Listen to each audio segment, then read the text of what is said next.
دنیا نے کووڈ ہماری حکومت میں دیکھا ہے, اس سے پہلے پچھلے 100 سال میں اس قسم کا کوئی بیماری دنیا کو نہیں آئی. کووڈ کے بعد جو سپلائی شاک آیا ہے, جو پوری دنیا میں گلوبل ڈپریشن آئے, وہ بھی اپنے طریقے کا تھا.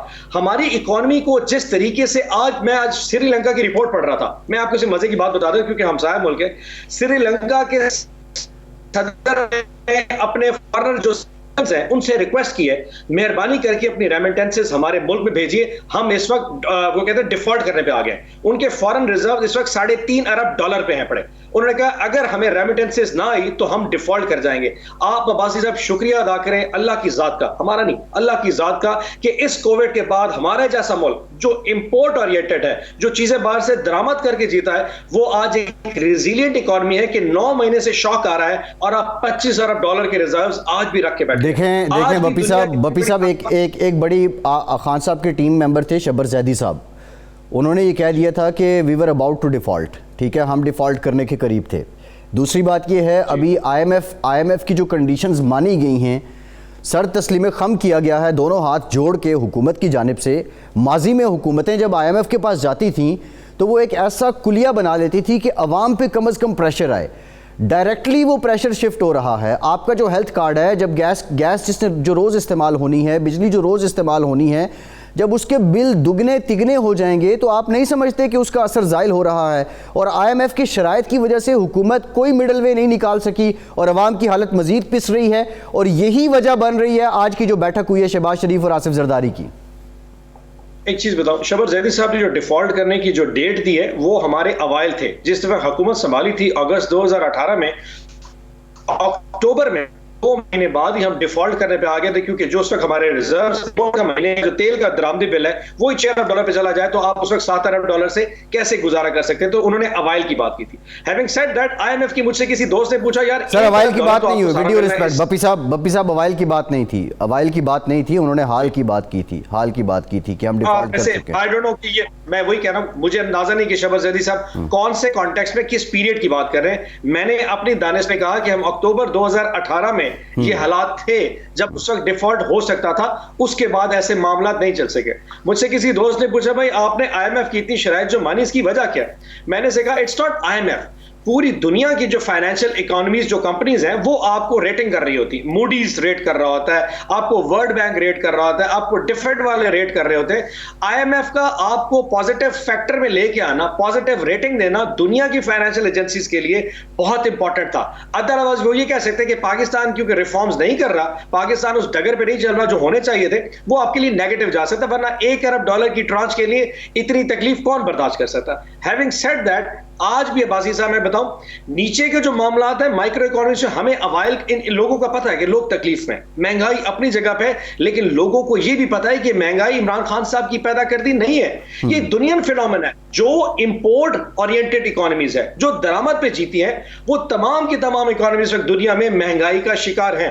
آپ تیل کی بات کریں, آپ گیس کی بات کریں, جو چیز باہر سے آنی ہے عباسی صاحب اگر وہ $10 کی ہے تو حکومت $9 کی دے سکتی ہے, $8 کی دے سکتی ہے, $2 میں نہیں دے سکتی. اگر تیل $68 پہ آیا تھا آج $90 پہ جا رہا ہے, اور پھر انہوں نے پریڈکٹ کرنا شروع کر دیا ہے اگر یوکرین اور رشیا کی لڑائی ہو جاتی ہے اور وہ $100 کرا سکتا ہے تو ہم اس وقت اگر تیل کی قیمت بڑھائیں گے تو آپ کا یہ گلہ نہیں بننے گا تیل کیوں بڑھائے. اب پاکستان تیل پیدا نہیں کرتا. بپی صاحب لاسٹ کوسچن, قرض اتارنے کے لیے آپ کی حکومت خود کہتی ہے کہ قرض اتارنے کے لیے ہمیں قرض لینا پڑا ہے.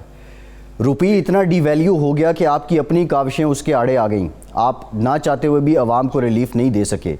لیکن ماضی میں جب قرض اتارنے کے لیے قرض لیا جاتا تھا تو پھر سبسیڈائز کیا جاتا تھا. آپ ٹارگیٹڈ سبسڈی کے نام پہ چند شعبوں کو تو کر رہے ہیں, اٹس اے میریکل, صحت کارڈ میریکل ہے میں کہتا ہوں, لیکن روز مرہ کی, میں بہت سیریسلی آپ سے یہ پوچھ رہا ہوں کہ روز مرہ کی جو چیزیں ہیں اس کا بھی کوئی حل نکالیں. جب ہم نکلتے ہیں لوگ ہم سے پوچھتے ہیں کہ آپ یہ ایوان اقتدار والوں سے, اقتدار کے ایوان میں بیٹھے ہوئے لوگوں سے یہ بات کیوں نہیں پوچھتے؟ بس دیکھیے یہ جو روزمرہ کی چیزیں ہیں نا, یہ اس کے جو امپیکٹ ہے نا وہ اپنی جگہ لوکلائز ہے. فار ایگزامپل میں گھی کی بات کر لیتا ہوں کہ گھی اب کیسے آئے. اب RBD پام آئل ملیشیا سے آتا ہے, اب ملیشیا میں اس کی جو قیمت پچھلے سے مقرر ہوئی تھی وہ پہلے $55 پہ تھا, اب چلتے چلتے $70 پہ وہ جو اس کا پر بیرل کے اوپر پرائس چلی گئی, سوری $1400 پہ چلی گئی, $1150 سے $1400 پر بیرل پہ چلی گئی. یہ وہ چیزیں جو ہمارے کنٹرول میں نہیں ہوتی. اب لوگ دالیں کھاتے ہیں, اب دالیں میجورٹی امپورٹ ہوتی ہیں, سو جو امپورٹڈ پروڈکٹس ہیں ان کا مہنگائی کا ہم سے تعلق نہیں. ڈی ویلیویشن کی جو آپ نے بات کی نا کرنسی والی, یقین جانیے کون ویسے عباسی صاحب پاکستان کا کون سا حکمران یہ چاہے گا چیزیں مہنگی ہوں, لیکن ڈی ویلیویشن کیوں ہوتی ہے؟ ڈیمانڈ اینڈ سپلائی کی وجہ سے. $10 ارب $12 ارب خرچ کر کے اپنے ریزروز میں سے آج بھی ڈالر کو 150 پہ لے کے آ سکتے ہیں. میجورٹی آپ سپلائی تیز کر دیں, آٹومیٹکلی ڈیمانڈ کم ہو جائے گی. لیکن ایشو یہ ہے کہ کیا اس کے معاملات فیوچر میں وہ سیٹل ہو پائیں گے؟ نہیں. آپ نے اگر لانگ ٹرم سٹیبلٹی عباسی صاحب ایک دفعہ لے کے آنی ہے, آپ کو کڑوے ڈیسیژنز لینے پڑیں گے. اینڈ میں آپ کو یہ امید اس لیے دلا رہا ہوں, یہ 2022 کا جو سال ہے انشاءاللہ چیزیں بہت بہتری کی طرف جائے گی. تھوڑا سا وقت اور چاہیے. یہ جون کے بجٹ کے بعد دنیا کی بھی مہنگائی کم ہوگی. ٹھیک ہے بپی صاحب, let's hope for the best. Thank you very much senator آن عباس بپی سے وقت کا بہت شکریہ. لیکن عوام یہ کب تک کڑوی گولیاں جو ہیں یہ چوسنے کا یا نگلنے کا حوصلہ عوام میں مزید ہے یا نہیں؟ بریک لیتے ہیں اور بریک کے بعد مزید بات کریں گے. ہمارے ساتھ رہیے.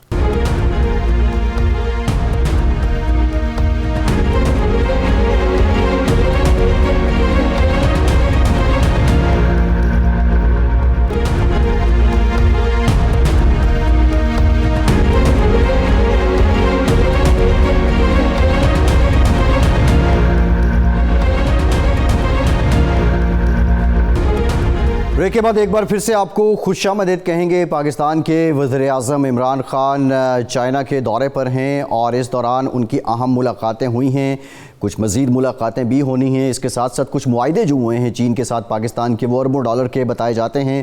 تو یہ اچھی خبر ہے پاکستان کے عوام کے لیے کہ اس دورے کے دوران ان معاہدوں کی وجہ سے پاکستان میں سرمایہ کاری آئے گی, اور ظاہر ہے جب سرمایہ کاری آتی ہے تو پاکستان کے عوام کی حال بھی بہتر ہوگا. امریکہ اور چین کے درمیان تنازع حل کرنے کے لیے پاکستان اپنا کردار بھی ادا کرنے کو تیار ہے, یہ فواد چوہی صاحب نے کہا ہے. وزیر اعظم کے دورہ چین کے معاشی, سیاسی, سفارتی جو پہلو ہیں اور پاکستان کے لیے اس میں کتنی اپرچونٹی ہے اور پاکستان کیا کسی پالیسی شفٹ کی طرف جا رہا ہے, یہ تمام معاملات ہیں جن پہ ہم بات کریں گے. ہمیں جوائن کیا ہے مائناز سفارتکار ماہر امور خارجہ شاہد امین صاحب نے, ماہر ہیں امور خارجہ کے بھی. شاہد صاحب thank you very much for your time. Shahid صاحب, اگر یہ تین معاملات رکھے جائیں, معاشی, سیاسی اور جو اس وقت دنیا کی سیاست ہے اس کو دیکھ کے, جو ریلیشنز بٹوین نیشنز ہے اس کو دیکھ کے, اس دورے کا سب سے بھاری پہلو آپ کو کیا نظر آتا ہے؟ میرے خیال میں اس کی سب سے زیادہ اہمیت تو اقتصادی ہے, کیونکہ سی پیک کے بارے میں بات چیت جو ہے وہ اس کی مرکزی حیثیت ہے. اور ایک بڑی خوشگوار تبدیلی یہ ہے کہ اس وقت پاکستان نے یہ کوشش کی ہے, بظاہر اس میں کامیابی حاصل ہوئی ہے کہ چین جو ہے اپنی انڈسٹریز کو پاکستان کے جو اکنامک زونز ہیں ان میں منتقل کرے تاکہ پروڈکشن یہاں پہ ہو, اور پھر اس کا جو ہمیں جتنا فائدہ ہوگا اس میں in terms of manpower اور پروفیٹیبلٹی وہ جو ہے بڑا اس کے سمجھے کوئی ٹھوس نتائج نکلیں گے.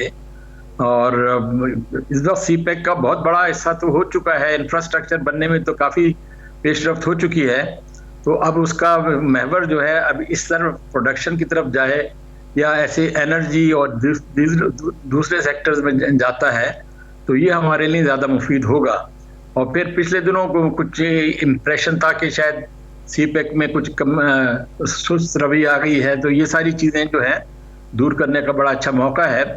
اور پھر آج کے یہ بھی اس بات کا امکان ہے کہ شاید افغانستان کو بھی سی پیک کے اندر لایا جائے. دوسرے آپ نے جو بتایا سر, جو عالمی سیاست کی روشنی کی ذرا اس پہ عالمی جو شاید صاحب سیاست پہ ہم آتے ہیں, ریلیشنز امنگ نیشنز پہ ہم آتے ہیں, لیکن ایک جو آپ اقتصادی پہلو کی آپ بات کر رہے ہیں یہ بڑی انٹرسٹنگ بات ہے. راہل گاندھی کہتے ہیں کہ مودی صاحب کی حماقتوں کی وجہ سے چین پاکستان کے اور قریب ہو گیا ہے, جبکہ ہمارے ملک میں یہ امپریشن دیا جاتا رہا کہ سی پیک پہ 2 مہینے سے 3 مہینوں سے کام رکا ہوا ہے, سم ٹائم ایکٹیویٹی سلو ہو جاتی ہے. لیکن آپ کے پاس آپ کیا سمجھتے ہیں, is there any valid reason behind that کہ سی پیک پہ اگر کام رکا ہوا ہے تو وہ تعلقات میں بھی کوئی خدا نخواستہ رفٹ ہے؟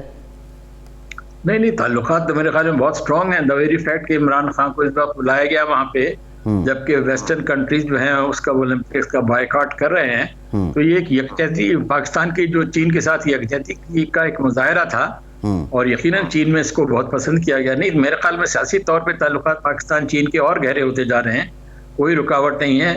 یقیناً یہاں پہ شرپسند جو ہیں وہ بلوچستان کے امن کو خراب کرنے کے لیے زیادہ کوششیں کر رہے ہیں، لیکن یہ جنگ جو ہے انشاءاللہ ہماری جو فوجیں ہیں اس بارے میں پوری کارروائی کر رہی ہیں، اور چین کو یقین ہے کہ حکومت پاکستان کی پوری کوشش ہے کہ ہر قسم کی سیکیورٹی وہاں پہ پرووائڈ کی جائے.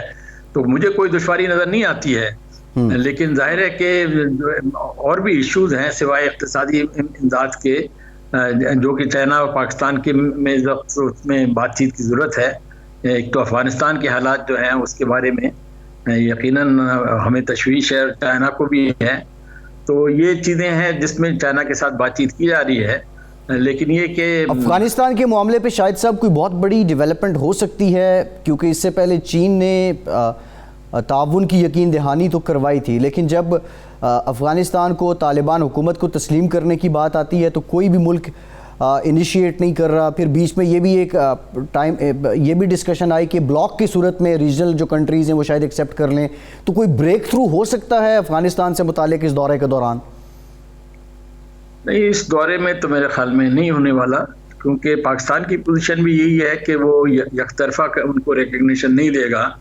تو اس میں کئی ملک شامل ہوں گے تبھی یہ معاملہ آگے جائے گا. اور ابھی طالبان کے نمائندوں کی جو بات یورپ میں ہوئی ہے، ناروے میں کہاں پہ، اس کے بعد انہوں نے اشارہ تو کیا ہے کہ شاید عالمی کمیونٹی کی طرف سے ان کو زیادہ مثبت قسم کی انڈیکیشن مل رہی ہیں اور کچھ نہ کچھ ان پہ پابندیاں بھی آہستہ ہو رہی ہیں. اصل میں اس پہ طالبان کا اپنا بہت رول ہے کہ وہ ملک میں ایسے حالات پیدا کرے کہ بین الاقوامی کمیونٹی جو ہے ان کے بارے میں زیادہ ہمدردانہ رویہ اختیار کرے. عورتوں کے حقوق کے بارے میں ابھی تک تشویش ہے، اور پھر یہ کہ انہوں نے گورنمنٹ میں اپنے صحیح معنوں میں نان طالبان کو شامل نہیں کیا، کوئی علامتی قسم کی کارروائی کافی نہیں ہے. تو یعنی اس میں اونس جو ہے وہ طالبان پہ زیادہ ہے کہ وہ ایسے اپنی طریقے سے اپنی پالیسیاں چلائیں کہ ان کو پذیرائی حاصل ہو. Over a period of time تو میرے خیال میں ہو ہی جائے گا. پاکستان کو تو شاہد صاحب آپ نے سرمائی اولمپکس کا ذکر کیا. ڈیموکریسی کانفرنس ہوتی ہے، چین کو دعوت نہیں دی جاتی، پاکستان اس میں شرکت نہیں کرتا، امریکہ کا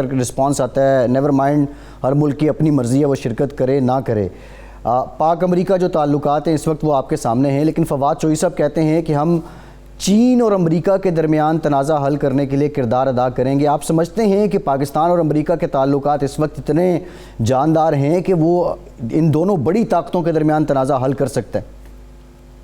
دیکھیے، ابھی 2 دن پہلے امریکہ کے اسٹیٹ ڈپارٹمنٹ نے پاکستان کے بارے میں بڑی پازیٹیو بات کہی. انہوں نے کہا پاکستان کو ہم اپنا اسٹریٹجک پارٹنر ٹریٹ کرتے ہیں، اب continue to treat Pakistan as a strategic partner. اور ان کو پھر انڈیا سے بھی کچھ ایک قسم کا ڈس اپوائنٹمنٹ ہوا ہے یوکرین میں کہ کیس میں ہم انڈیا نے شاید ایک نیوٹرل پوزیشن لے لی، ایبسٹین کیا ہے سیکورٹی کونسل میں. تو پھر امریکہ نے یہ بھی اس بیان میں کہا ہے کہ چین کے ساتھ پاکستان کے تعلقات جو ہیں اس کا امریکہ کے تعلقات پہ کوئی برا اثر نہیں پڑے گا.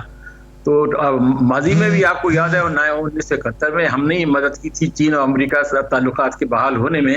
یہ تو میں نہیں کہوں گا کہ اس وقت پاکستان کو مرکزی رول ادا کر سکتا ہے، لیکن اگر کوئی ملک کر سکتا ہے ایسا رول ادا، اس میں یقیناً پاکستان ہے. ٹھیک، بہت شکریہ. شاہد آپ پاکستان کے مائناز سفارتکار ہمارے ساتھ موجود تھے اور اپنا تجزیہ پیش کر رہے تھے. پروگرام کا ٹائم ختم ہو گیا، اجازت دیجیے.